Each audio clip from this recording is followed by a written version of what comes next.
Luis, Luis Eduardo B. León y no sé si Vlad.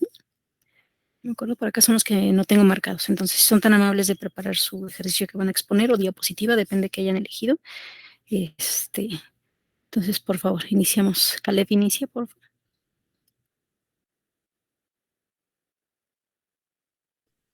Claro, profesora. Ya, ahorita voy a empezar a compartir. Es que ahorita he estado haciendo bolas porque estoy desde la computadora, pero no tengo micrófono, entonces estoy desde el celular y la computadora. Ups, bueno, con calma, es rapidito nada más. Sí, gracias.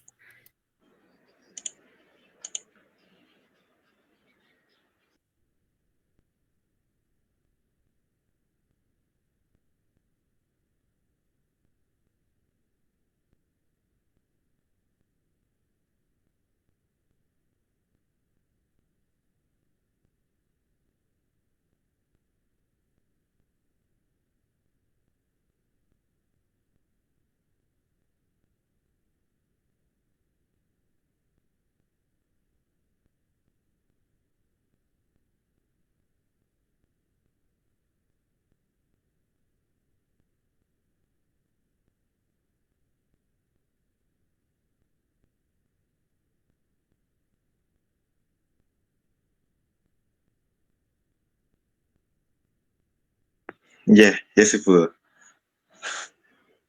Sí, sí, gracias, ya vemos tu pantalla. Ok, bueno, el problema que escogí fue en el que tenemos que obtener cómo calcular la tensión en la cuerda y el estiramiento de resorte de este sistema que, bueno, aquí estamos viendo, este, ay, es la peor flecha que he visto en mi vida. Este, y pues bueno, los resultados que obtuve de respecto a la tensión de la cuerda fue y respecto al estiramiento del resorte fue ese otro, de X igual a M2 por la gravedad entre menos K. Y pues bueno, voy a explicar un poco de cómo obtuve esta respuesta. Respecto al estiramiento de resorte, lo que hice fue que a partir de esta fórmula, la de F igual a menos K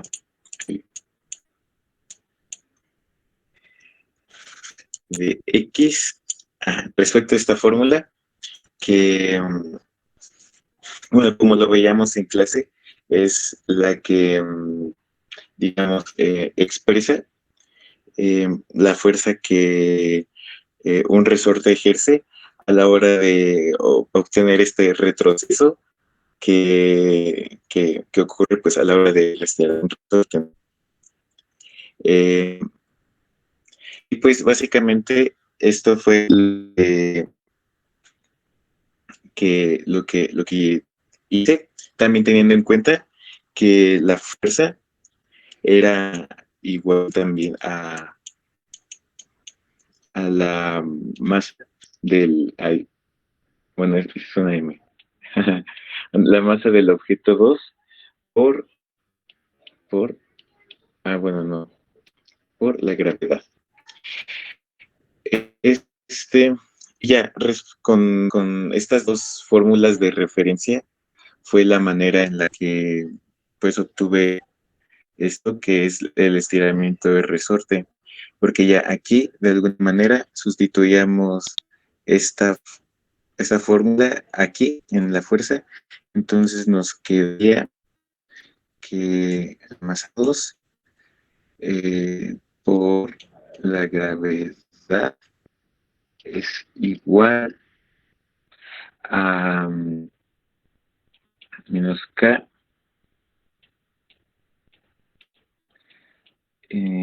por X.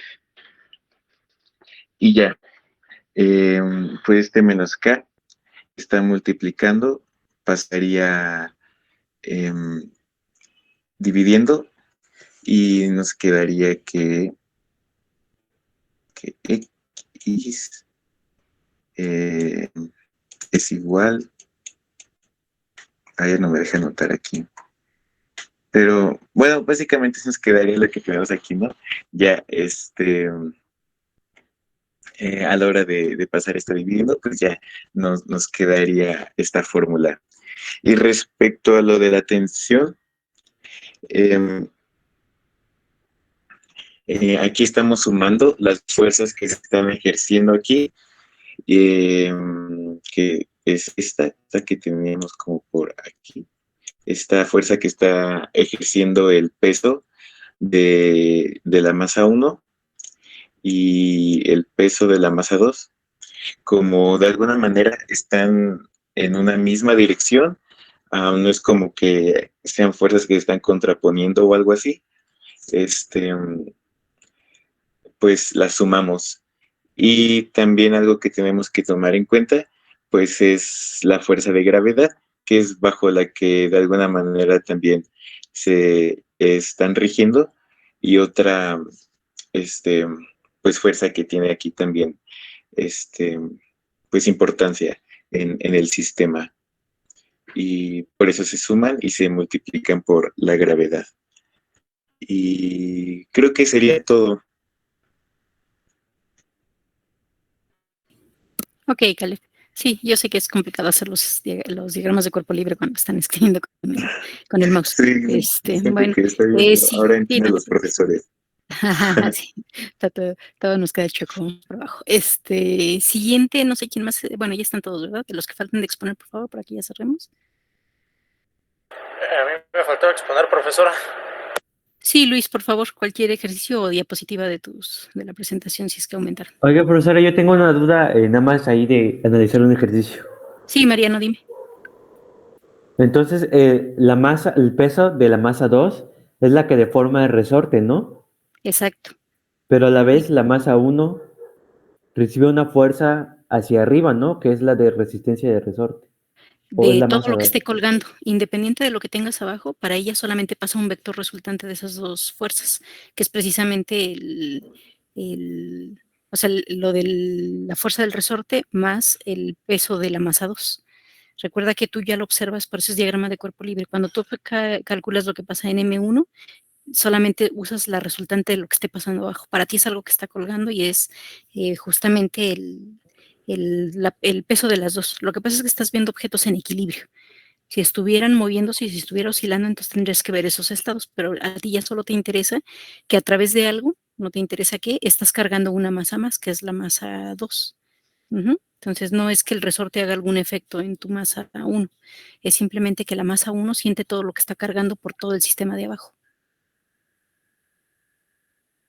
¿Sí? O sea, independiente de si pusieras una cuerda, si pusieras una varilla o si pusieras un resorte, a M1, a la masa de arriba, solamente le interesa lo que está cargando, porque todo lo demás no está aplicado sobre él. En la de abajo sí, porque te están pidiendo el estiramiento. En realidad tú podrías sustituir por una cuerda que haga lo mismo y aquí porque te pidieron cuánto se estiró por el peso, pero en realidad a masa 1 solo le interesa todo lo que esté cargando abajo. Entonces pasa como una fuerza resultante de lo de abajo y es lo que le vas a sumar a tu M1 cuando tomes en cuenta lo que está pasando abajo. Si no es Es que que el usted había resorte... dicho que, por ejemplo, a la hora de estirar un resorte había como una fuerza contraria, ¿no? Para que quería volver a la normalidad. Ajá, Pero en pero ese esa caso, está afectada. Ajá, a M1 no le afecta, bueno, y esto solamente digo, solo si estuviera oscilando, pero a M1 no le afecta como resorte. A M1 lo único que le interesa es que está cargando algo hacia entonces abajo. le afecta a M2, entonces.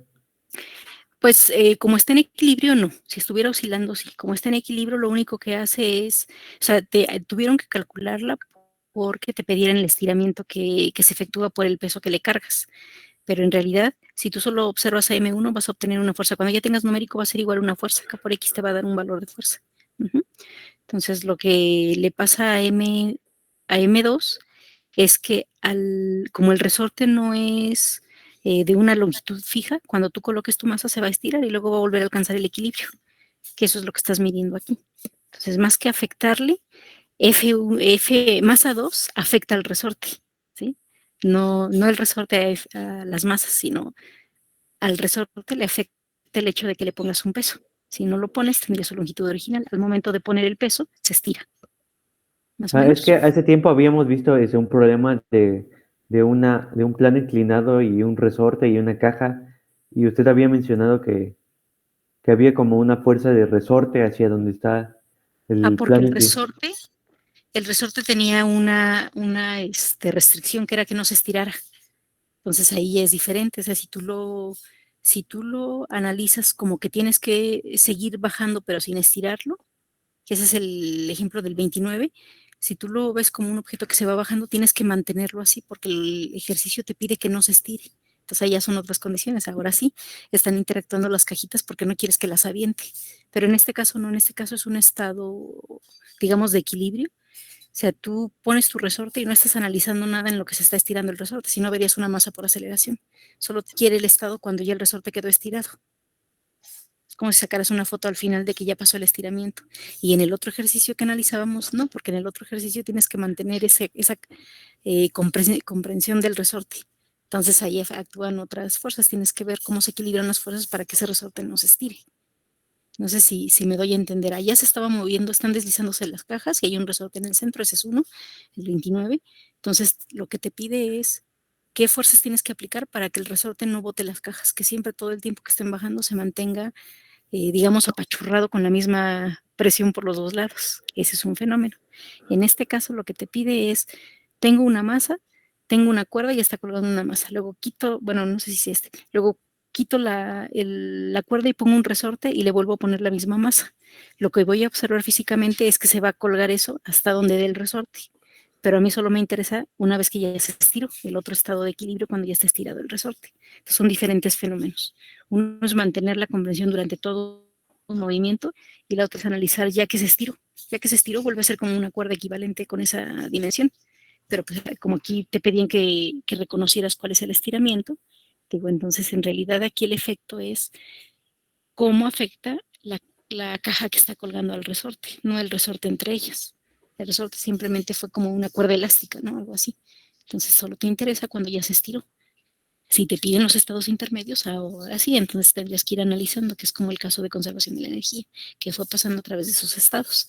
Pero en este ejercicio en específico, solo te interesa ver cuando ya se estiró, cómo quedó ya una vez estirado. ¿Sí? Y qué efecto hace la masa que le pusiste para que se estirara ese tanto. Si le pones una más pesada, obviamente quedaría de longitud mayor. Si le pones una más ligera, pues quedaría de longitud menor. Esa sería la interacción física en realidad. Dependiendo de la masa, es el estiramiento. ¿Sí? Entonces, dependiendo si me dicen que el resorte no se estira, entonces porque sí hay una fuerza, ¿no? Ajá, si quieres, y eso, ajá, exacto. Si el resorte no se estira, entonces tienes que ver qué es lo provocando que el resorte no se estira, porque físicamente lo que va a pasar es si tú cuelgas algo y le pones un resorte, como las básculas estas de resorte, pues es que se va a estirar. No hay manera de que tú pusieras, bueno, solo que la constante sea mayor que el peso. Si la constante es mayor, entonces pues no, o sea, colócale una canica, un resorte muy fuerte y no le va a hacer ningún efecto. Pero cuando la masa sí es, digamos, considerable, se va a estirar. Eso es lo que siempre va a pasar. Si la constante del resorte es pequeña y tú colocas una masa, se va a estirar. En la otra, ¿no? En la otra tu sistema requería que tú mantuvieras esa presión. Entonces, ahora sí, dime todas las condiciones que requieres para que se mantenga el resorte presionado. ¿Sí? Entonces, sí es diferente lo que estás estudiando. Sí, depende mucho del ejercicio, pero generalmente primero observen qué es lo que va a pasar independiente digamos, de la física y de las ecuaciones matemáticas. Intuitivamente, ¿qué pasa? Tú imagina que pones un resorte, le pones una masa de un peso considerable, o sea, que va a adquirir un peso considerable, que tú vas a observar es que se estira. ¿Sí?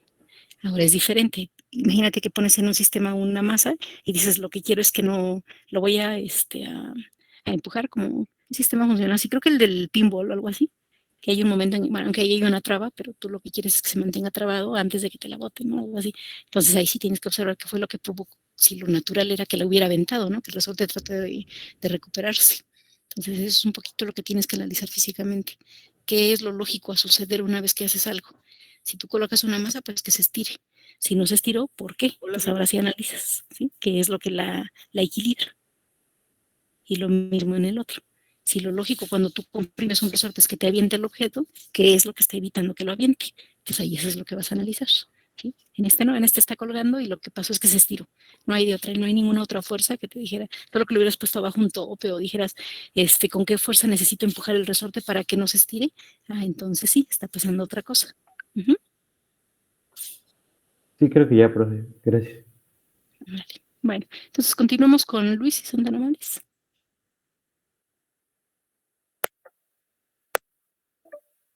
¿Sí se puede ver la pantalla? Todavía no.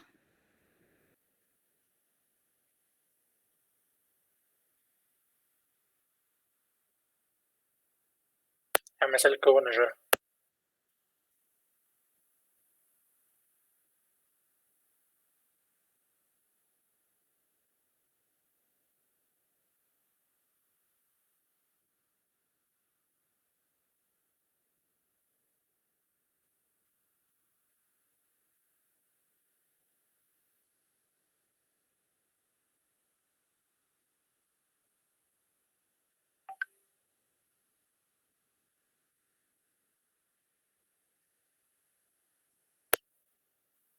¿Y ahora, profesora?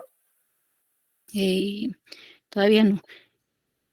Es de los que me mandaron resueltos, sino ahorita yo lo proyecto, nada más dime qué número es.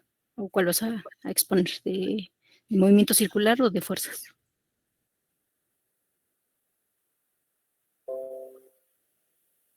Ya se está desplegando. ¿Ya? Sí, ya la vemos. Bueno, en este caso me tocó exponer el problema 21,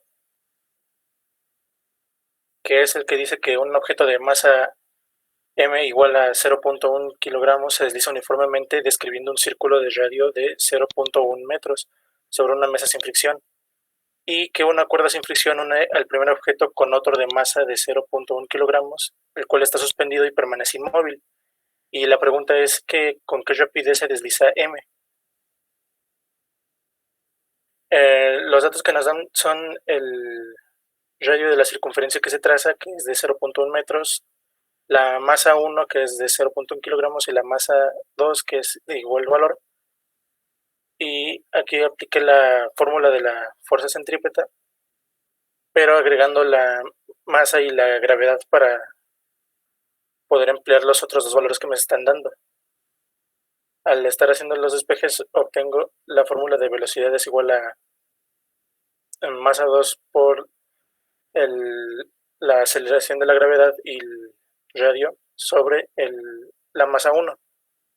Al estar haciendo la sustitución, obtengo esta fórmula de 0.1 kilogramos por 9.81 metros sobre segundos al cuadrado por 0.1 metros sobre 0.1 metros. Al resolver la fórmula me da este valor que, redondeándolo hacia arriba, me daría la velocidad, que sería de 0.99 metros sobre segundos. Sí, es correcto. Con esto les he comentado que el resultado que viene en el libro estaban considerando 0.1 metro el radio. Bueno, de hecho tuve que hacer el despeje para, ahora lo que hice fue poner la velocidad 3.13 y hay un error ahí en el radio. Bueno, lo más lógico es que fuera en el radio porque las empezarían a desequilibrarse. Entonces, si usaban el radio de 1 metro ya les daba el 3.13 que marcaba, pero en realidad con esos datos que les da este era el procedimiento correcto. ¿Dudas de este ejercicio para los demás? No, profesora. No, maestra. No, maestro. Vale, entonces era un despeje directo y podían usar escalares porque recuerden que cuando elevan la b al cuadrado por, ¿cómo se dice? Definición de análisis vectorial, si tú tienes un vector al cuadrado es equivalente a tener un escalar. El radio es un escalar, entonces por eso podrían hacer un despeje directo con fórmulas, o sea, con el módulo únicamente, porque tenían ya la velocidad al cuadrado. Bueno, nos faltaría alguien, no sé si Vladi.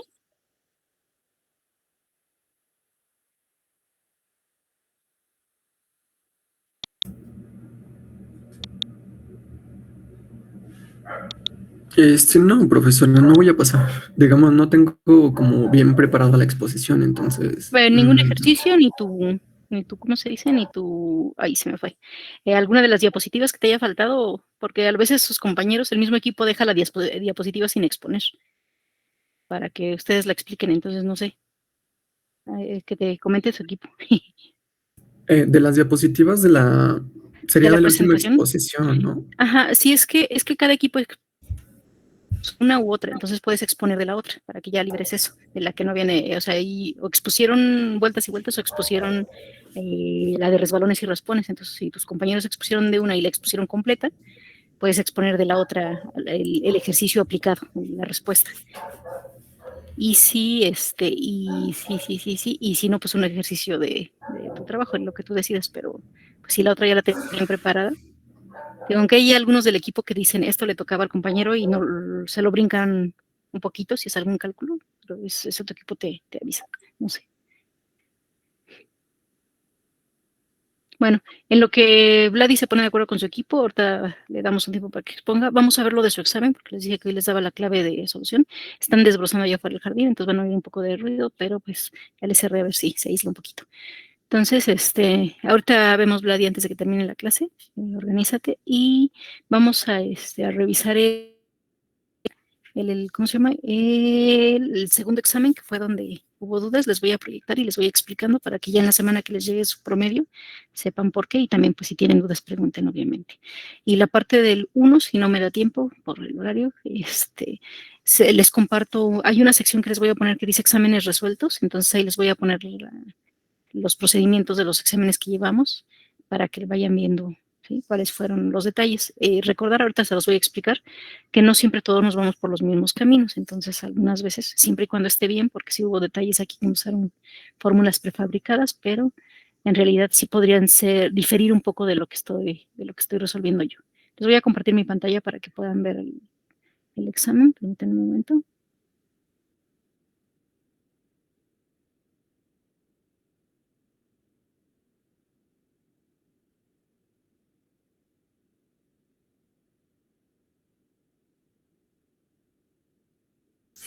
Déjenme probar mi pantalla de pizarra para que ahí vaya haciendo la solución.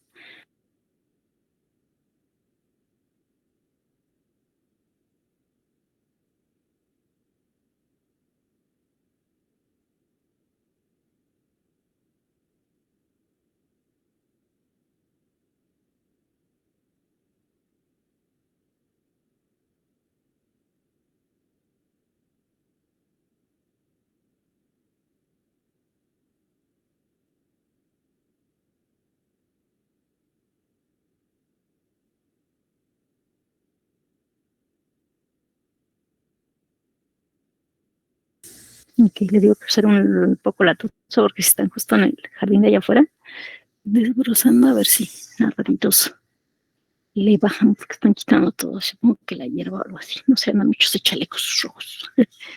Bueno, vamos a... Ya están viendo el examen, ¿verdad? Sí, profesora. Correcto. Entonces, bueno, la parte teórica ya saben que esta sale tanto de lo que les subo a Classroom, ya sea de las notas, generalmente de las diapositivas que vemos acá, y siempre hay alguna pregunta de la parte que ustedes exponen, la que veo que sí averiguaron todos. Entonces, pues ya saben de dónde sale esto. Entonces, en la primera parte les pone marque las aseveraciones verdaderas para el movimiento de un proyectil. Entonces, recordando que el movimiento de un proyectil lo descomponemos en X y Y y podemos observar qué es lo que está pasando en X, independiente de lo que esté pasando en Y, observar, aunque después ya sabemos que las podemos unir a través del tiempo, pero en realidad no dependen una de la otra. Entonces, movimiento descrito por una partícula a la que se asocia una velocidad inicial y se le permite caer libremente. Eso es correcto. Tú le pones una velocidad inicial, ¿sí?, un vector velocidad que puede ser horizontal o puede ser con un ángulo de inclinación, no vertical porque se convertiría en una caída libre o en un movimiento vertical, pero sí le asocias una velocidad inicial y ya, le permites caer. No hay ninguna otra interferencia de tipo aceleración más que la aceleración de gravedad. Entonces es una caída libre una vez que le imprimiste una velocidad inicial con un ángulo, ¿no?, con respecto al eje Y. Movimiento en el cual el movimiento vertical depende del avance horizontal, no, ¿sí? Tú puedes observar en términos de ecuaciones, puedes observar lo que pasa en la X y lo que pasa en la y puedes de alguna manera disasociarlos. Movimiento que se da en un plano vertical, sí, Solo, bueno, si recuerdan de discretas, a lo mejor aquí faltaría la otra proposición, pero en realidad sí se da en el plano vertical. O sea, en el plano vertical si observas movimiento, no significa que sea una caída libre. Significa que sí hay alguna interacción en el plano vertical, y si la hay, tienes una descomposición en X y una descomposición en Y. Movimiento en el que B0X o B0Y pueden ser cero, pero no al mismo tiempo. Pues si B0X fuera cero, no tendrías un movimiento de proyectil, tendrías una caída libre. Entonces, pues esta no, ¿no? P o Q no pueden pasar una u otra fuerza. B0X debe tener una velocidad inicial. Bueno, aquí las correctas del movimiento circular. Un cuerpo no puede moverse en una trayectoria circular salvo que posea una aceleración centrípeta, eso es correcto. Lo que le da la condición de curva es precisamente que algo la jala hacia su centro. Un cuerpo no puede moverse en una trayectoria circular salvo que posea una aceleración tangencial, eso es mentira. Tú puedes tener un movimiento que tangencialmente no tiene aceleración, como los relojes, por ejemplo, sin embargo se está generando un movimiento circular. ¿Por qué? Porque tiene centrípeta.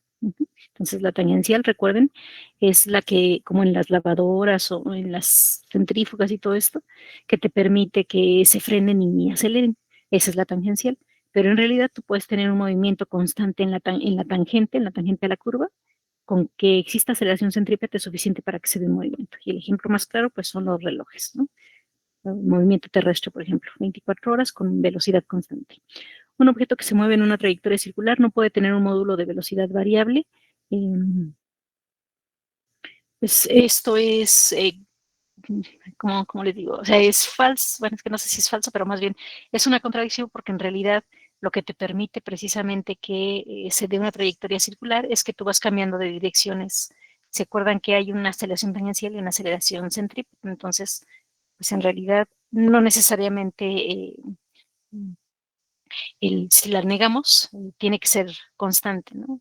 Tiene que ser variable, porque tú podrías tener únicamente la aceleración centrípeta y de todas formas hay una trayectoria circular, a pesar de que ese vector siempre va a valer lo mismo, ¿sí?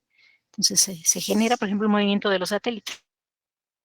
Su aceleración siempre es constante y ahí hay una trayectoria circular. Un objeto que se mueve en una trayectoria circular no puede tener un vector de velocidad constante, pues ya la dijimos hace un momento, sí puede. Ejemplo, las manecillas del reloj. ¿Sí? Su velocidad es constante a pesar de que hay una aceleración, pero la aceleración es independiente por el hecho de dividir. Bueno, en esta sí me voy a ir a la tabletita porque aunque el análisis no era numérico, no era un ejercicio de aplicación, pero pues había que analizar la ecuación. Entonces, dice, un disco realiza 10 revoluciones, es decir, da 10 vueltas, partiendo del reposo antes de alcanzar una velocidad angular W. Bueno, omega, perdón, con aceleración angular constante. ¿Cuántas revoluciones más debe realizar? Permítanme un momento. ¿Cuántas aceleraciones más debe realizar para alcanzar una velocidad angular del doble? Entonces, la clave aquí es leer bien lo que te pregunta, es cuántas revoluciones más debe realizar. No te dice cuántas para que lo duplique, sino cuántas más sobre las 10 que ya está dando debe realizar para que su velocidad angular sea el doble. Entonces, aquí simplemente es analizar la ecuación. Voy a la tabletita. Entonces, lo más sencillo pues era usar, como tienen revoluciones que es equivalente a la distancia, recuerden que tenemos una fórmula para, para aceleración constante, que es W cuadrada es igual a, bueno, a omega, otra vez ya estoy con W. Como ya estamos en trabajo, sí, estoy trabajando con W. Nada más aceleración por delta teta. Entonces te están dando este valor, parte del reposo, ¿sí? Y la aceleración es constante, entonces esta es su ecuación, y lo único que te piden es que quieren que después de un cierto número de vueltas, W se convierta en 2 veces W. Entonces, pues lo único que tienes que hacer es, pues, despejar de esta fórmula. Digo, eso se ve directo, si no tengo que despejarlo, pero para que sea más evidente. Entonces, delta teta va a ser igual a W cuadrado sobre alfa. Yo quiero que W ahora sea 2 veces W, entonces esto es 2W al cuadrado sobre alfa igual a delta teta. En esta tenía que eran igual a 10. Entonces, bueno, despejando de ahí, déjenme ver, W. Para que sea 2 veces W, yo tengo aquí que W elevando, sacando la raíz, déjenme ver.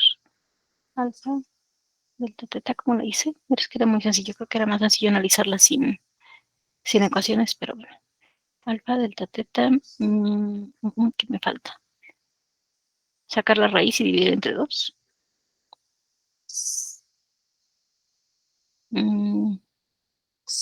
Multiplico, saco raíz y luego divido entre 2. Entonces, no me daba ningún dato, ¿no? Todo es directo. Déjenme acordar porque esta era muy directa. Creo que por tratar de explicar con ecuaciones no me quedó, pero esta era directa. Pues,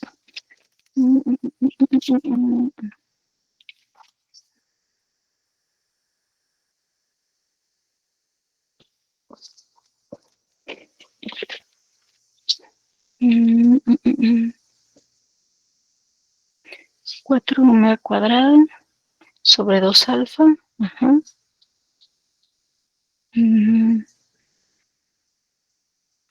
4, 2. ¿Para qué despejo es necesario? No, es una proporción. Ok, voy. Es que creo que por tratar de deducir me metí ahí en complicaciones. Bueno, no importa, se puede dejar. Porque entonces lo que tenemos es, mejor aquí. Vamos a poner, entonces tenemos delta teta igual a omega cuadrada sobre 2 alfa y delta teta 2, que es lo que me está pidiendo la segunda parte, va a ser igual a 2 omega al cuadrado sobre 2 alfa. Eso solo está despejada la ecuación original. Entonces, lo que me está pidiendo es que se duplique la velocidad, que ya lo tengo abajo. Entonces, esto es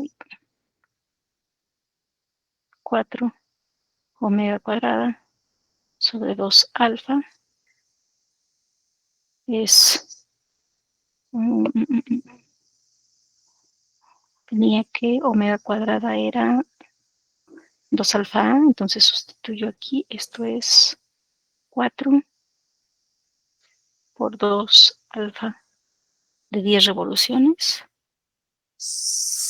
Perdón, por no hacer grande esto.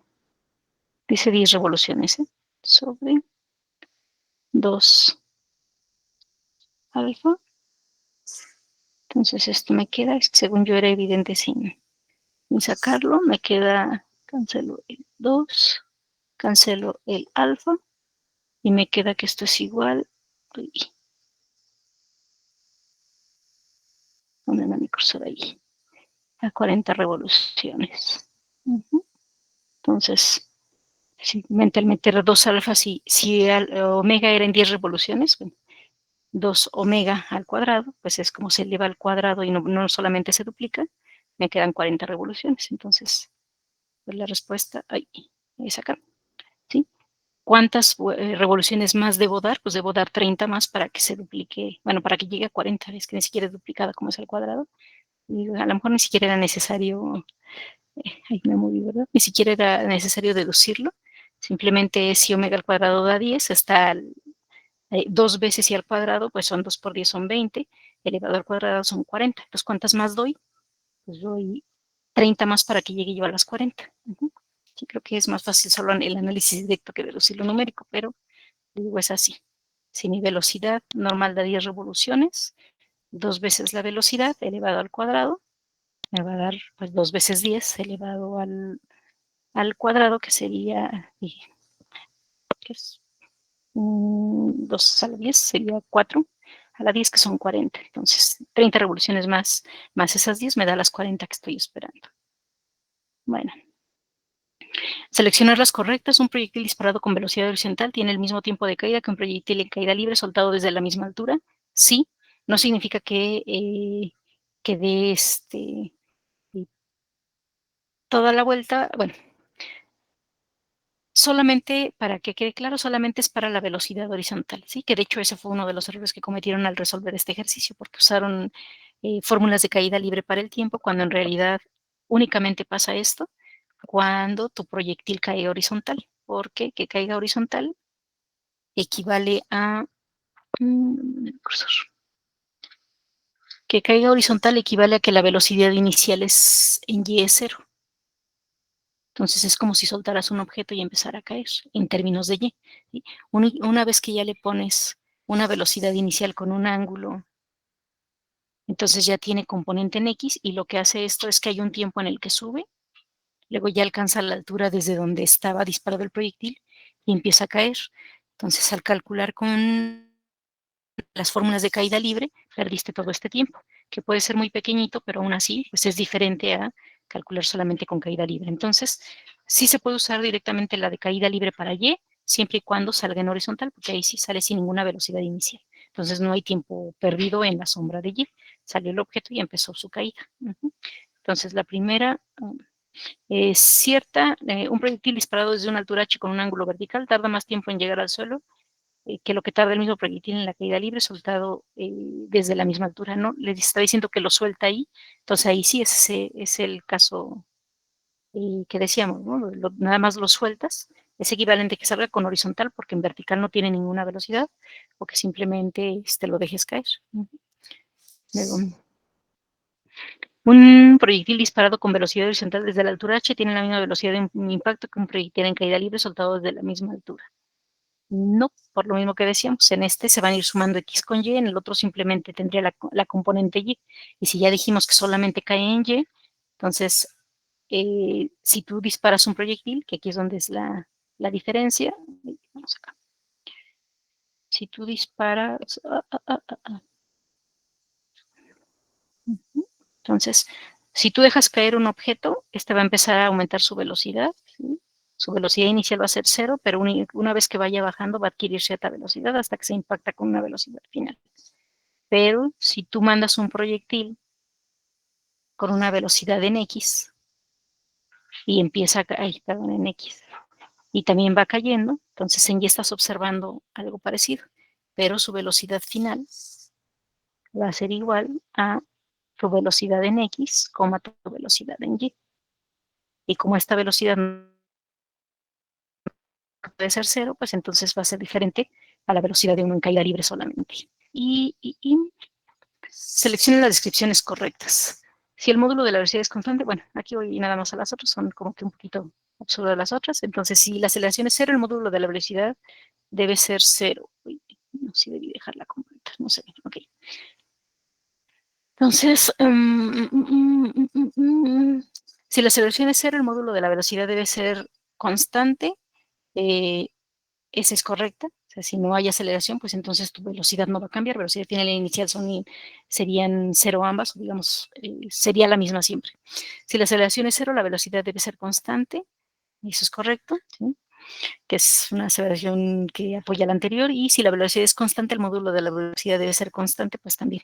Si tenemos un vector que es constante, al sacarle su módulo, siempre va a ser el mismo en donde quiera que lo saquemos. Bueno, y ahora los de aplicación.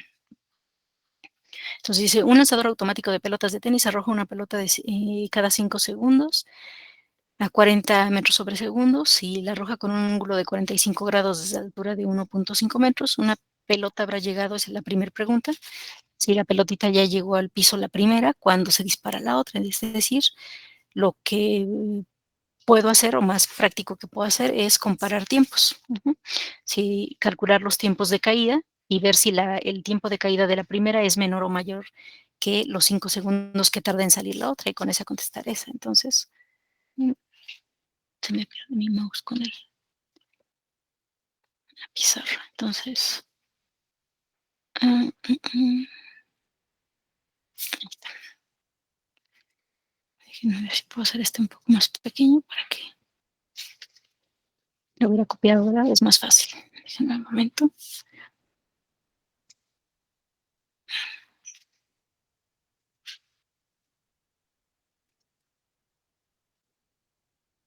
Ups, bueno, me da el H, pero no importa. Pues también quiero borrarlo porque si no luego ya no me califican los de ustedes. Una vez que ya le hago algún cambio, luego ya no me califica. Ok, entonces dice un lanzador automático de pelotas. Ya habíamos visto ahí que lo que tenemos pues es un sí, roja. Sale con 45 grados. arroja la pelotita y entonces esta cae en un cierto tiempo y golpea el piso y después pues sale la segunda, ¿no? Entonces cae 1 y 5 segundos después sale 2. Entonces lo que tenemos que observar para saber si la pelota ya llegó al piso cuando la otra sale, pues son tiempos. Entonces ya sabemos que tenemos X y Y. Les digo que aquí varios tuvieron un detalle de que usaron caída libre, pues no era caída libre porque se perdían todo este tiempo de que se eleva y vuelve a caer. Entonces, pues, aunque es muy cercana porque las distancias son muy pequeñas, recuerden que tardamos en términos de aceleración 9.8 metros en un segundo, entonces puede salirles un resultado y marcarles como que está bien con respecto al resultado, pero en el procedimiento estuvieron mal, porque en realidad había a lo mejor aquí 0.03 centésimas perdidas y no se nota en su redondeo un punto, pero pues entonces está mal de todas formas si el procedimiento se usó caída libre, porque no es una caída libre, ¿sí? Solamente podrían usar esa fórmula y coincidir si hubiera salido a 0 grados con respecto a la horizontal. Bueno, entonces lo que tenemos aquí, un lanzador, ok, ya, vamos a hacerlo. Entonces, x menos x0 igual a velocidad inicial por el coseno de teta por t, y menos y0 igual a velocidad inicial por el seno de teta por t menos 1/2 de por t cuadrado. Entonces, ¿qué tengo en la primera parte? Si coloco mi sistema de referencia aquí abajo donde caen las pelotitas, ustedes lo pueden colocar donde sea, eso también lo reviso, no se preocupen, o sea, ya saben que hay quien la pone arriba, no tengo inconveniente, siempre y cuando todas sus medidas estén con respecto a donde lo colocaron. Pero bueno, yo lo pongo aquí abajo, ya les he dicho, para ahorrarme números negativos. Entonces, tengo que mi x inicial va a ser 0, mi y inicial va a ser igual a 1.5 era, ¿no? 1.5 metros. Entonces, 1.5, les digo, esto puede variar siempre y cuando, donde hayan puesto su sistema de referencias y todo lo tomaron bien, igual están bien, eso no hay problema ahí de usar como hace la maestra o usar como ustedes trabajan. Ok. Mi y final va a ser igual a 0 porque cae al piso bajo mi sistema de referencia.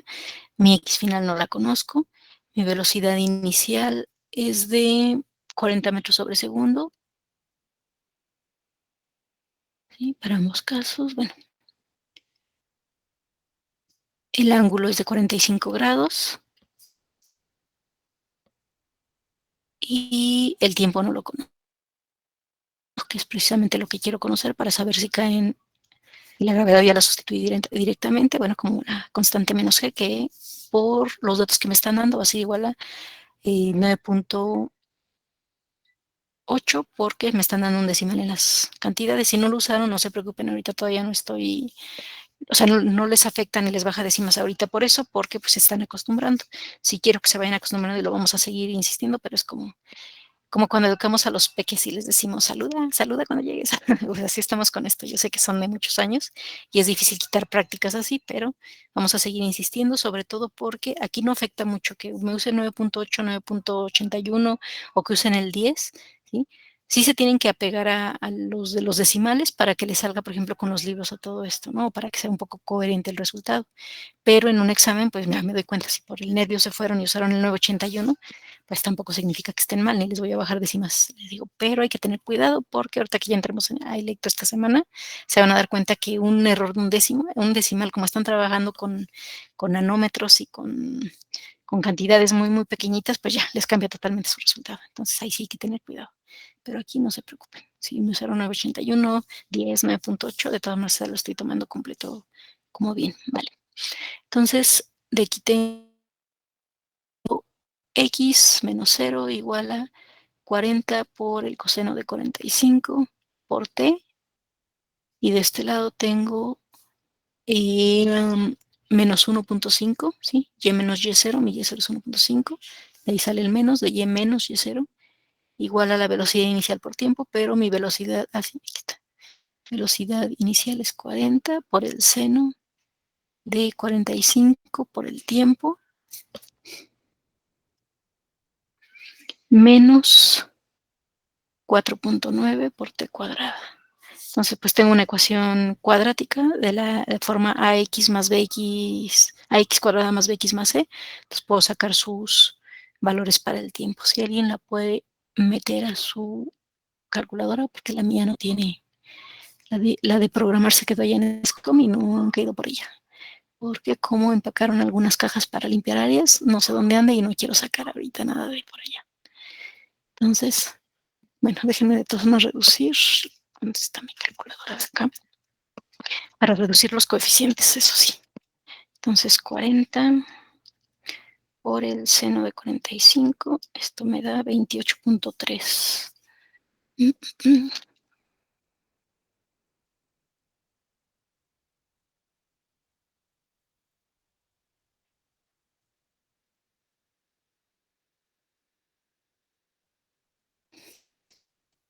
Es 28.3t y finalmente menos 1.5 igual a 0. Esta es la ecuación cuadrática.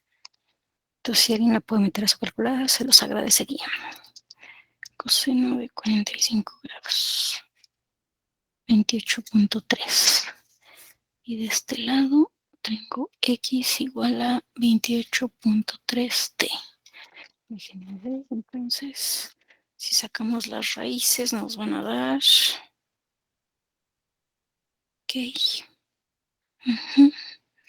Menos b más menos, esto es menos 283. Ok. Maestra, a mí me Dime. sale menos 0.5 y Correcto, sí, 5.82. 0.05, ¿no? Sí, Ese ya me había salido de estas letras. 0.005 y 5.8, correcto. Sí, está bien, también son las que. Entonces va a salir T1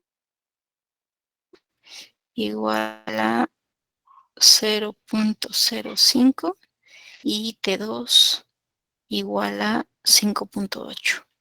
Entonces, pues obviamente la de las centésimas no es posible. Por cortito que sea, tampoco va a salir todo tan pequeño. Entonces, esta no es. Y usamos 5.8 segundos. Entonces, usando 5.8 segundos por el 28.3, nos queda que...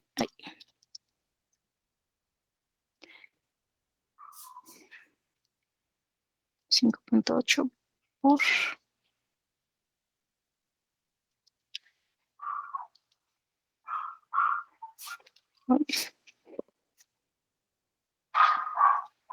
Profe, Es que, ¿podría repetir dime. otra vez esa parte que dijo de los decimales que teníamos que tener cuidado y que en el próximo Ok. semestre, No, el próximo, no el semestre, próxima el unidad, tema. la próxima unidad, Sí, perdón. lo que pasa es que nosotros ahorita que tenemos electro vamos a estar trabajando con cantidades de, por ejemplo, las cargas que te dicen, pues vale 5 por 10 a la menos 6. Entonces, si tú en un 5 por 10 a la menos 6 te dice a una partícula sosteniéndose contra la gravedad, utilizas 9.8, te va a dar muy diferente a si utilizas 10 o si utilizas, porque al hablar de estas cantidades tan pequeñitas, cuando multipliques, ¿sí? Igual aquí, si no redondeas puede salirte, a lo mejor no te cambia el orden, pero te puede salir de que al final te iba a salir una cantidad, no sé, de 5.2 coulombs, te puede salir de 6.8 coulombs, ¿no? Entonces ahí sí ya, por eso les digo que sí hay que tener cuidado lo de los decimales. ¿Qué significa esto? Si mi ejercicio maneja un decimal, usar las cantidades a un decimal, redondeadas, no truncadas, porque también algunos cambiaron, unos compañeros, un excelente examen, creo que fue el primero que entregó, pero me truncaba las cantidades en lugar de redondearlas. No le bajé décimas, obviamente, es su procedimiento, toda la parte física y todo lo que aprendí está muy bien, ¿Cómo es pero trunquear? truncar es cuando tienes, por ejemplo, 9.38 y me pones 9.3. Eso es truncar, truncaste un decimal. Y redondear es poner el 9.4. Yo sé quiere que siempre redondeemos. Sí, de hecho Ok, en lo que expusimos al inicio dijimos redondeo, ¿sí? ¿De cuánto? Pues si estás reportando uno, al menos del anterior. Ya solo que aquí vieras 9. Bueno, aún así siempre te va a pasar eso, ¿no? O sea, si te piden un decimal, pues estas últimas. De todas formas, las demás pues no van a hacer mucho en esa, pero sí, ¿sí? Entonces siempre redondeo, porque esto te puede meter un error muy, muy fuerte cuando estás trabajando con cantidades pequeñitas. Y ahorita pues es lo que vamos a hacer. Dime, Está bien, profe. No, sí, está bien, ¿sí? gracias. Ahora, entonces tener cuidado con eso, hay que irse acostumbrando a eso y también pues simplemente por reglas para reportar proyectos y todo esto, pues hay que hacerlos. Ya cuando lleguen a sus TTC, a sus proyectos, se darán cuenta que ese análisis de errores, bueno, de error y de incertidumbre es importante. En algunos depende cada quien a dónde se vaya, ¿verdad? A quien no la necesitará. Bueno, Siempre entonces esto redondearon a un salió, decimal, ¿no? en este caso sí, por eso es que este me salía 28 punto, creo que 28, pues mando a 3. Si fuera 2 decimales, entonces agarras el tercero para ver cómo sube, ¿no? O sea, depende, pero aquí es para un decimal porque solamente todas las cantidades tenían un decimal. Desde el ejercicio te das cuenta, si todas las cantidades importantes, o sea, con importantes me refiero a con las que vas a trabajar, porque el tiempo sí te lo pueden poner entero, 5 segundos, 8 segundos, ese no aporta tanto, no te tienen que poner tiempo, punto 8.6 segundos, pero las dimensiones, las alturas, todo esto sí deben, si tienen un decimal, tú toma un decimal de tus constantes y redondea un decimal tu resultado. Recuerden siempre el menor. Si hay, no sé, unos que tienen 3 decimales, otros 2 y otros 1, pues es a un decimal. Bueno, sale 164, ya Gracias. redondeado, ¿sí? Sale 163 punto y algo, pero redondeado sale a 164 metros. Sí, hay muchas cosas que ahorita lo que les estoy calificando es que hayan aprendido el procedimiento, más que sean así exactos de, ay, es que no me uso el decimal, pero hay que irse acostumbrando, ¿sí? Es algo que les voy a seguir repitiendo, porque hay que irse acostumbrando a usar eso. Entonces, bueno, como eran 2 ecuaciones con 2 incógnitas, ¿sí? Salió de aquí el tiempo, que ya tenemos 5.8 segundos. Bueno, con ese tiempo ya podemos contestar la primera pregunta, porque la pregunta decía que si ya había llegado al piso, dice, una pelota habrá llegado al piso cuando la siguiente es lanzada. Si ay no, es un no, ¿verdad? ¿Cómo está? No, perdón, déjenme ver qué pasó aquí. Si es 5.8 es un no. Ay, ¿por qué está cambiado en este? Bueno, ahí lo corrijo. Entonces dice, no ha llegado al piso cuando la siguiente es lanzada. Correcto. Entonces, pues no ha llegado al piso porque esta está obteniendo 5.8. Te corrijo el otro, ahí se lo reviso en el otro. Está cayendo en 5.8 segundos y la pelotita salió a los 5 segundos. Entonces la otra está por tocar el piso cuando sale la otra, ¿no? Bien. Luego la segunda pregunta que les hace es, ¿con qué velocidad impactan las pelotas en el piso? Entonces, si ya tengo conocidos mi distancia, mis posiciones, ya tengo casi todo, solamente me faltan la velocidad. Esta velocidad de impacto es la velocidad final, ¿sí? Entonces, quieres saber con qué velocidad final llega al piso. Les digo, como ya tengo casi todos mis datos aquí, ya tengo el tiempo, dijimos que es 5.8. Y tenemos también, ¿qué más? ¿Qué más? Tenemos la distancia a la que llega, tenemos la altura, tenemos todo. Entonces, pues podemos usar cualquiera de las ecuaciones de la tablita, que la sugerencia es que sea la más sencilla. La más sencilla es esta, velocidad final es igual a velocidad inicial en y menos aceleración por tiempo, ¿no? Esta es la más sencillita porque es lineal, también pueden utilizar la velocidad final al cuadrado igual a velocidad inicial al cuadrado, menos, menos 2 veces aceleración por delta X, también la pueden utilizar porque ya tienen datos. Entonces, cualquiera de las dos está bien, ¿no? Recordemos que esto es solamente para sacar Y, porque en X el vector X siempre es lo mismo, es decir, velocidad inicial en X va a ser igual a velocidad final en X, porque ahí es una constante y esto era 28.3, ¿no? 28.3 metros sobre segundo. Esa no cambia. En X con la que empieza termina. Y aquí sí necesitamos la velocidad inicial bueno, esto es Y. El único lugar donde hay aceleraciones en Y, entonces esto siempre que lo usen es solo para calcular la de Y. Entonces velocidad inicial en Y era 28. ¿Cuál era? Sí, 28.3 también, porque es a 45 grados, es el único ángulo donde ambas son iguales. 28.3 menos 9.8 por 5.8. Entonces, esto les queda.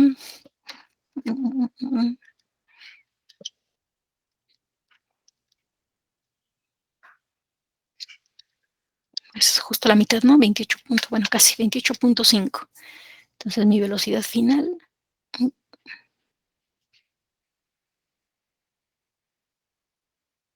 28.5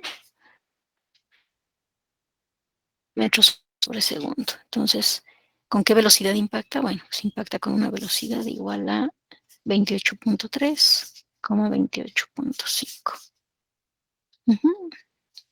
Entonces, esa es la siguiente y Calcule ok, ¿con qué velocidad impacta en el piso? Luego tengo 3, 5, perdón, el signo, ¿verdad? Claro, es el menos, este es el mayor, porque es vector y cuando está impactando ya va para abajo en su componente.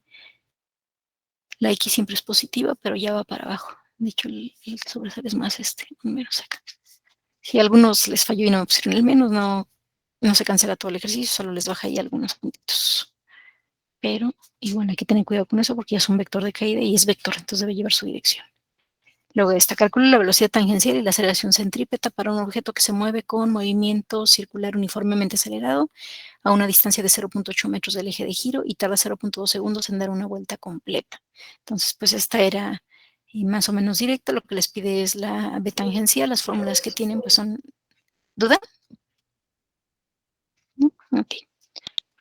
Entonces... Profe, yo sí tengo una duda. En la anterior, Sí, como dime. nos pedía la velocidad, entonces tenía que ser un vector, ¿no? Sí, O pero sea, de hecho les dije que eso lo revisaba ya. Ya no sé dónde la dejé, déjame ver. Pero sí, por eso lo reportamos. Ay, ¿dónde se quedó? Aquí está. No, ¿verdad? Ese es de otro salón. Permítanme un momento. Ajá, aquí estaba.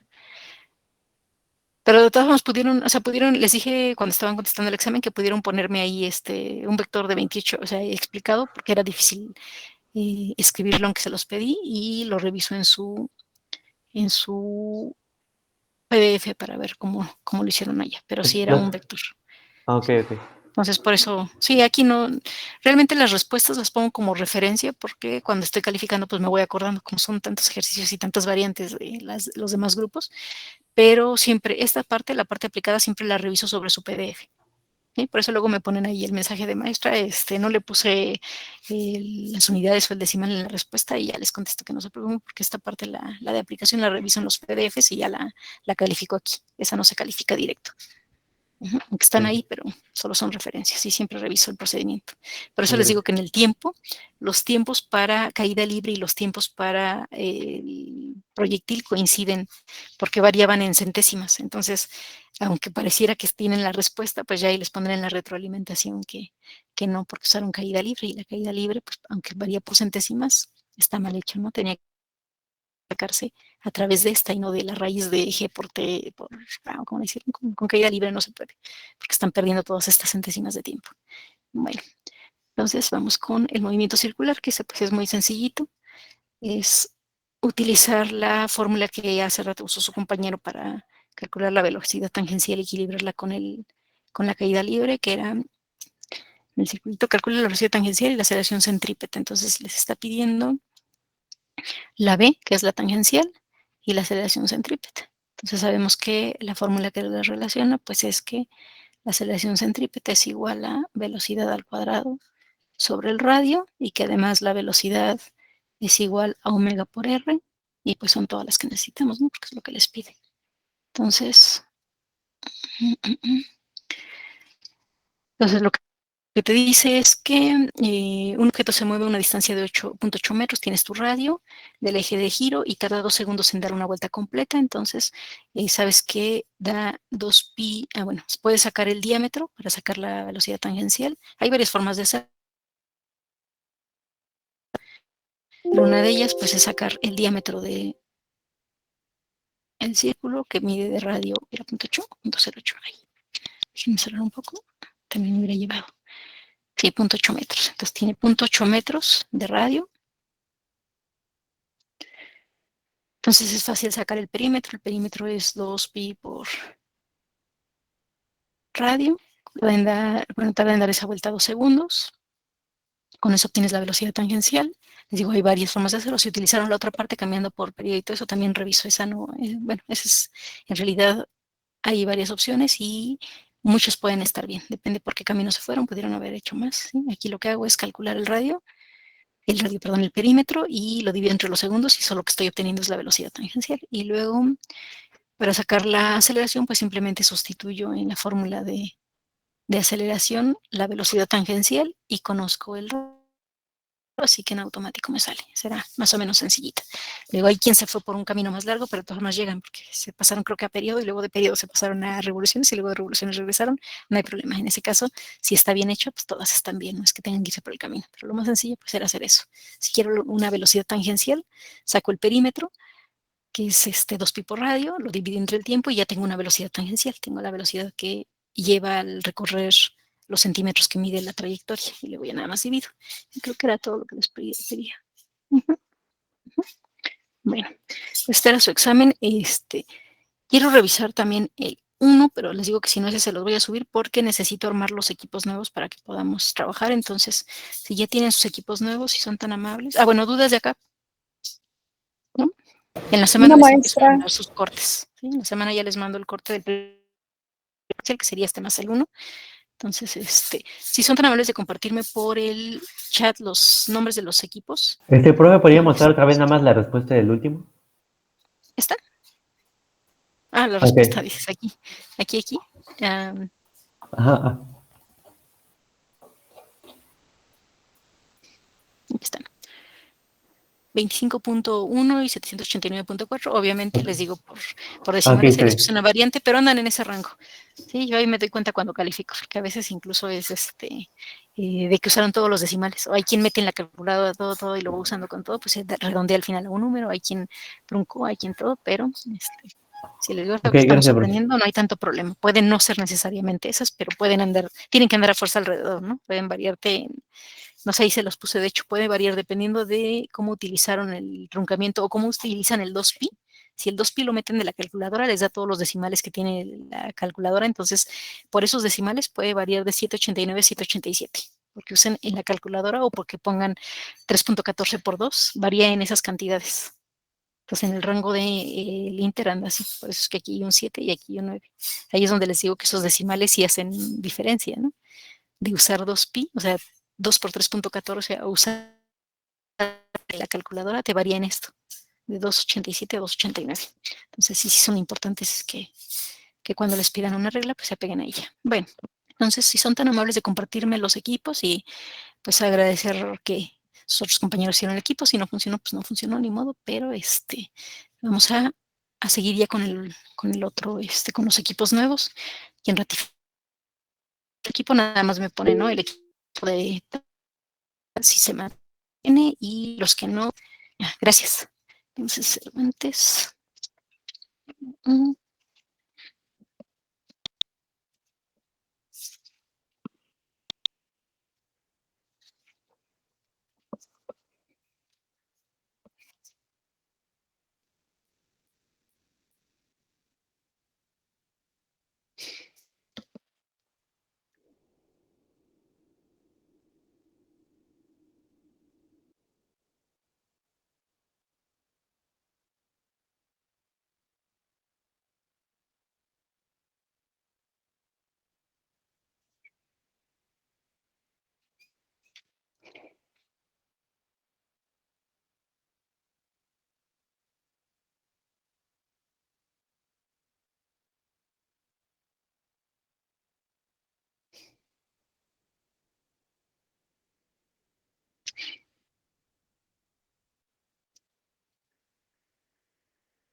Si quieren seguirlos capturando, mientras dudas, habían preguntado dudas de la evidencia. ¿De qué problema? No sé si tengo 5 minutos. ¿Qué problemita fue de los que más trabajo les costó? El último, ¿verdad? El 45, bueno, por ejemplo, yo no lo he podido resolver. ¿Cuál es el 45? El de la masa colgando de 2 pesitas y cosas así. No. Es la que cuelga, creo que con un resorte en la superficie y 2 poleas, una en medio y una en la esquina izquierda. Y la otra tensión está en la pared, creo. En lo que siguen subiendo allá, hacemos rapidito para... Entonces, creo que... Déjenme ver si por aquí tengo el diagramita en el libro. El diagramita dice MG, ok. Entonces, Y capo X. Y me dice que S es igual a alfa L, ¿no? Es el estiramiento. Creo que no da ninguna otra. Bueno, que esto vale, que la cuerda vale 2L. Y que hay un ángulo aquí. ¿Sí? Y un θ. Ok. La primera clave importante de este ejercicio es que les dice que la pesa es despreciable. La polea es despreciable. Entonces, al ser la polea despreciable, aunque en el dibujo la aumentaron, supongo que porque el editor no podía hacer un dibujo más pequeño de poleo para que se notara. En realidad, si tú desprecias, dice de tamaño y masa despreciable, significa que está agarrada, es prácticamente como si estuviera agarrada del techo. Si ven el ejercicio les dice la polea es de tamaño y masa despreciable. Entonces, pues puedes considerar que no hay polea, que realmente es como la polea lo único que cambiarte de dirección es como si estuvieras pegado aquí en el techo. Si su tamaño es despreciable, es pegado en el techo. Entonces, eso es lo primero que debes considerar, que son realmente ángulos similares. Bueno, la primera es que están a la misma altura los dos ángulos y la segunda es que si tú vas a poner una masa, tú ya sabes que por lo que han visto de equilibrio en media superior y en secundaria, pues la masa si está libre va a tender a buscar un punto de equilibrio que es justo a la mitad entre las dos, ¿no? Si están agarradas a la misma distancia, pues va a buscar su punto de equilibrio y eso se va a dirigir justo a la mitad. Entonces, la siguiente parte que hay que considerar aquí es que yo tengo una masa, o sea, me voy a poner en mi sistema de referencia de la cuerda donde une, tengo una masa y voy a tener una tensión provocada por esa masa para acá y una para acá, porque el sistema está en equilibrio. Entonces, aun cuando el resorte se estira, otra vez voy a volver a verlo una vez que ya se estiró, no lo voy a ver en el camino, entonces se considera un sistema que está en equilibrio, que la suma de sus fuerzas es igual a cero. Y ahora, para la parte de calcular los ángulos, pues es independiente de esta parte, es simplemente observar qué pasa con la cuerda. Si mi cuerda vale 2L, ¿sí? Cuerda original, cuando la tengo estirada, vale 2L. Yo sé que esto vale L y que esta parte de aquí vale L. Al poner un resorte, cuando le ponga la masa, lo va a estirar hasta donde pues te dice que hasta S igual a L. Eso significa que esta cuerda de este lado, ¿sí? Que la cuerda que medía, bueno, lo que sea que mide acá, ahora va a medir L. A ver cómo lo explico aquí. Dice que el tamaño del resorte es también despreciable, o sea que no hace efecto, pero lo que sí importa es que el estiramiento va a ser alfa L, es decir, proporcional a L, que después les da el número, pero primero te dice que es a L, es decir, se va a estirar a L, no sé, punto o una fracción de la cuerda, que es equivalente a esto. Entonces, si yo tengo una cuerda que mide 2L, cuando se estire el resortito, esta cuerda se le va a sumar un pedacito aquí, alfa L. Entonces, lo que yo tengo aquí, esta es fija. Esto siempre va a tener L. Entonces, a donde realmente se está sumando es aquí. Aquí se le está sumando a la L que resta de cuerda, se le está sumando el 2L. Entonces, esto que está ahí exagerado, realmente, perdón, 2L, alfa L. Eso que está aquí exagerado, a lo mejor realmente si tú lo ves nada más sería así, te lo pusieron exagerado para que lo notes, pero es un poquito. Si se está sumando alfa L y dijimos que esto va a buscar el equilibrio a la mitad, entonces lo que se está sumando es alfa L sobre 2 de un lado y alfa L sobre 2 del otro. A la cuerda L se le va a sumar alfa L en ambos lados. ¿Sí se ve por qué? O sea, mi estiramiento es ese. Entonces, cuando le ponga el resorte, si yo solamente tuviera la cuerda, si tuviera la cuerda sin el peso, tendría L y L. Al momento de ponerle la cuerda, el peso, esto va a bajar por el peso. ¿Sí? Originalmente yo pongo mi sistema y agarro mi cuerda de aquí, pongo una poleita aquí despreciable y pongo mi cuerda y dice que vale 2L. Le meto un resorte que me dice que su tamaño se puede despreciar, es decir, yo voy a considerar que sigue midiendo L, pero lo que sí debo tomar en cuenta el estiramiento de ese resorte una vez que lo coloco va a ser alfa L. Entonces, como este tamaño es fijo, es L, ese alfa L es justamente lo que va a bajar de aquí, pero no va a bajar directo de aquí, sino simplemente la cuerda se va a estirar S, bueno, una S, ¿sí? 2L más S. Entonces, lo que realmente le estoy ganando a cada pedacito de esto es L, bueno, ay, perdón, es ¿cómo lo pongo ahí? ¿Cómo lo pongo? ¿Cómo lo pongo? Como L más S sobre 2. Que no sé cómo ponérselos aquí, pero bueno. Entonces aquí tengo L sobre 2 y aquí tengo L sobre 2 en este triángulo. ¿Cómo vamos de tiempo? Entonces estos son mis triángulos. Mi triángulo tiene L sobre 2 y L sobre 2. Esa sí está fija, o sea, esta parte de arriba les dice que vale L, entonces hay L sobre 2 para un triángulo y L sobre 2 para el otro triángulo. Es para sacar los ángulos. Y luego de aquí abajo, lo que tengo es L. ¿Cómo lo ponemos aquí? Es L sobre 2 más S sobre 2 y L sobre 2 más S sobre 2. ¿Por qué? Porque esto de aquí abajo es la misma cuerda. Cuando le pongo el peso se cuelga. O sea, esto ya no lo observaría, se cuelga. ¿Y cuánto es lo que se cuelga? Pues es lo que le haya permitido el resorte, que si el resorte estiró S, entonces se repartió a S sobre 2 para un pedacito y S sobre 2 sobre el otro. Les digo que esto es, a lo mejor físicamente se ve como que es muy grande el triángulo, pero puede ser un triangulito muy pequeño, solo lo que baja la cuerda. Okay. Entonces, así ven qué es lo que se hizo. O sea, la cuerda originalmente, si no tuviera peso, estaría así. Cuando le pongo el peso, se cuelga. A la hora de colgarse, ¿cuánto se cuelga? Pues lo que le permite el resorte. Y el resorte, lo que se elongó fue S. Entonces se va a repartir S sobre 2 para la mitad de la cuerda y S sobre 2 para la otra, para que lo que se elongue sea L más S. ¿Sí? Cuando yo sumo todo esto es mi cuerda, es L más 2 va a ser la L, S2 y S2 va a ser la S. Entonces yo tengo L más S sobre 2 para esta hipotenusa y L más S sobre 2 para la hipotenusa del otro lado. Entonces ya con esto yo puedo sacar mi ángulo porque conozco cuánto miden. ¿Sí? Sé que el ángulo entre ellas,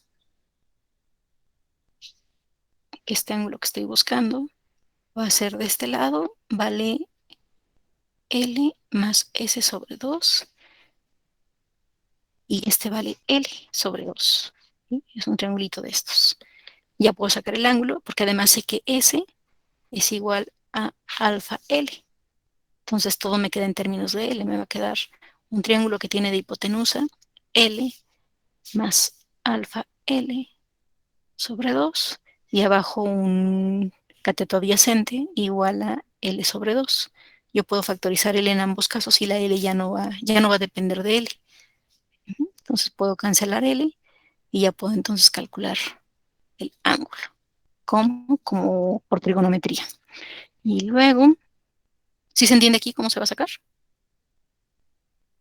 Y ya me va a quedar un ángulo que va a ser en de alfa, que es como les dan ahí el resultado. El resultado les dice que el ángulo es seno a la menos 1 de 1 más alfa. O sea, eso ya es simplemente hacer teta igual a, como lo que puedo calcular de aquí, si tengo el cateto, no, pero el opuesto al adyacente. Para este ángulo tengo el cateto, tengo el coseno, ¿no? Tengo cateto adyacente e hipotenusa. Entonces, teta es igual a coseno a la menos 1 de el cateto adyacente, que es L sobre 2. Perdón, allí hice un montonadero. Estaba viendo si tenían los nombres. Si alguien no ha mandado su equipo, me lo mandan por favor al correo. Entonces, teta va a ser igual a coseno a la menos 1 de cateto adyacente, sí, de L sobre 2 sobre hipotenusa, que es L más alfa L sobre 2. Entonces, esto es igual, coseno a la menos 1 de 1/2 sobre 1 más alfa sobre 2. Y esto por L y esto por L. Factorice la L en ambos casos. Entonces se va a ir esta y también se va a ir el 1/2. Entonces les queda que teta es igual al coseno a la menos 1 de 1 sobre 1 más alfa. O, bueno, eso depende de cómo hayan tomado sus triángulos. Y lo que calcularon fue el ángulo de este lado, el de aquí abajo, el complementario. Entonces están hablando de este ángulo y sería con seno. ¿Sí? Y creo que el que había que tomar era el complementario. Entonces, bueno, el complementario es el seno de ese valor, que creo que es el que les da ahí el complementario es el que está aquí abajo. Entonces eso sería teta igual a seno a la menos 1 de 1 más alfa. ¿Sí? Si el que toman este de abajo es cateto opuesto sobre hipotenusa, que es esto. Cualquiera de los dos, pues bueno, ahí está la relación. Ya que tienen ese, pues tienen que sacar ahora, les pide las tensiones. Y las tensiones pues ya se hacen directo, considerando que ese es el ángulo, solo van a sustituir ese ángulo. Las tensiones sobre el objeto, el diagrama de cuerpo libre sobre el objeto es la masa por la gravedad que está jalando el objeto, y de este lado tengo una tensión debido a esta cuerda y una tensión debido a esta cuerda. Y conozco el ángulo porque si conozco este, entonces conozco este ángulo. En ambos casos es este que estoy sacando, ¿no? Seno a la menos 1. Entonces ya simplemente tengo que hacer mi suma en X, mi suma en Y. Y obviamente va a quedar así, por eso les queda una expresión muy larga, porque hay que sustituir ese seno de teta.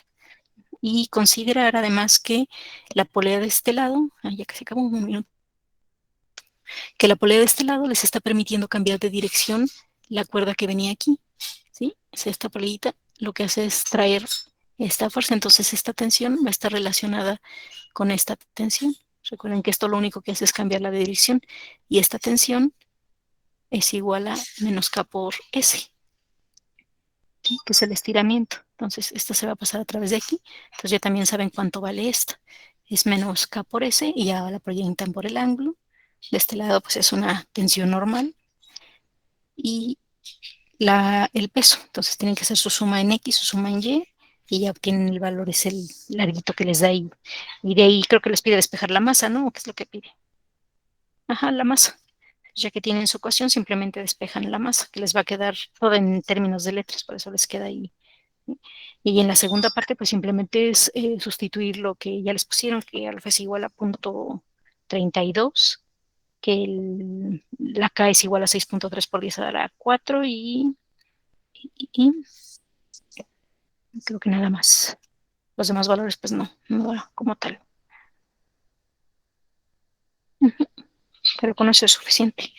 Bueno, más o menos, si quieren lo vemos bien en la siguiente, pero básicamente eso es el chiste. ¿Cómo se saca el ángulo? Pues conociendo el estiramiento. ¿Y cómo sacan la otra ecuación? Pues como ya conocen el ángulo. Ok, por ahí sí va a haber una clave. ¿Por qué les queda así de largo el ángulo? Porque lo que están buscando en este ángulo, cuando calculan este, es este. Entonces le saca el complementario a través de, por eso queda una raíz. En lugar de usar este como seno, le saca el complementario por una identidad. Les dice que sí, el seno, bueno, nos quedamos antes un pasito antes, seno de teta es igual a 1 más alfa, ya voy, 1 más alfa. Entonces, si lo que tienen es el seno de teta, utiliza la identidad para sacar el coseno de teta, porque lo que requieren en el otro, cuando proyectan este es coseno.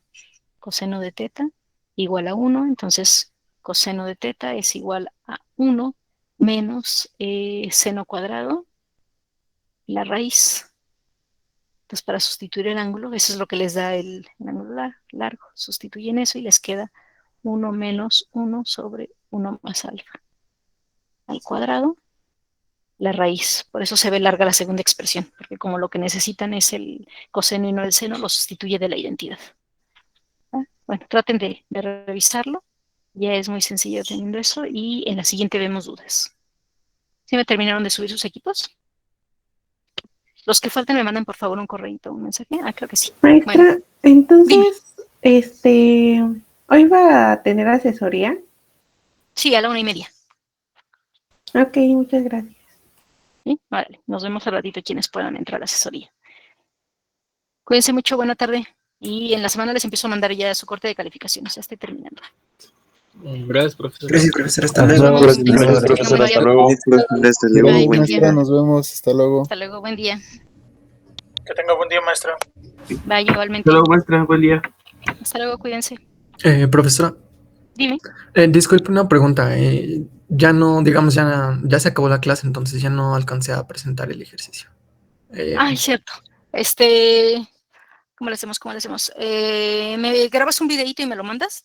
de 2 minutos máximo. Sí, maestra, se lo mando a su correo, ¿verdad?